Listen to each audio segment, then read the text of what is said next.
Corrie weekly updates from 1995. All the wit and warmth of Weatherfield, none of the waffle. Available at Corrie.net. Greetings and welcome to another week of Words from Weatherfield. The big story this week has been Kate and Rana, who I just can't be doing with, so I'm afraid that I zone out and fall asleep when they come on screen. After Rana's mother kidnapped her, Kate rings the police and gets her arrested.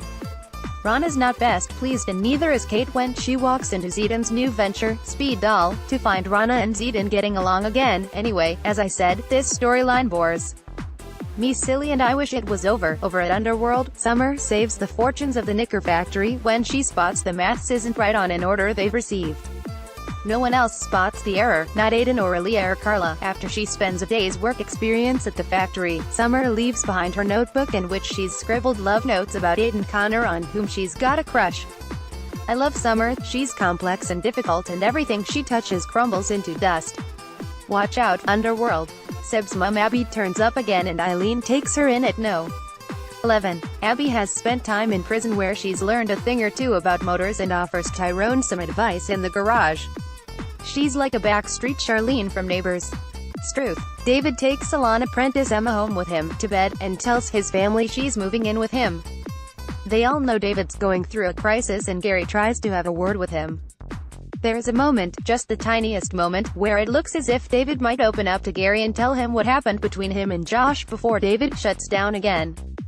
Maria also tries to get David to open up about what's on his mind and he lunges at her for a snog, but she pushes him away.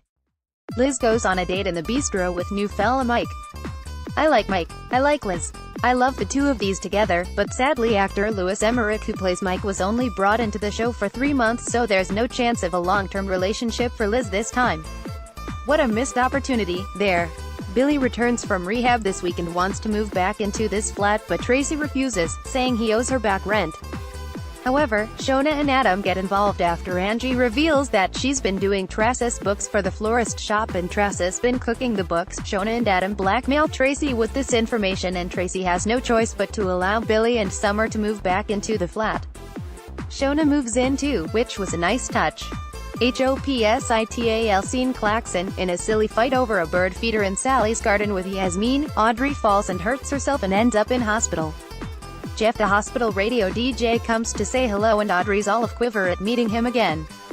But it seems as if Jeff has his eye on all the ladies, not just Mrs. Roberts, as he gives Yasmin his business card and suggests they get together later on. And finally this week, the absolutely bonkers baby storyline of Eva and Toya rumbles on. Peter's a shadow of the man he once was, Toya's snapping the life out of him with her designer chintz blouses. And Simon's becoming an unruly teenager. Not the best week on the street, not by a long mile. And that's just about that for this week. Remember, you can sign up to get these Corrie weekly updates by email at http://www.corrie.net/updates/weekly/subscribe.htm. This week's writers were Chris Futrell and Jan McVeary. Monday, Mark Burt. Wednesday, David Isaac. Friday.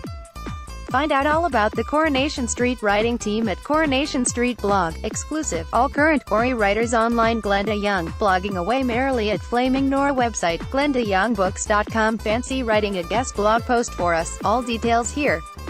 Read more Corrie news, interviews, gossip and spoilers. Follow us on Twitter and like us on Facebook. Please read our advice for leaving comments on the Coronation Street blog. All original work on Coronation Street blog is covered by a Creative Commons license.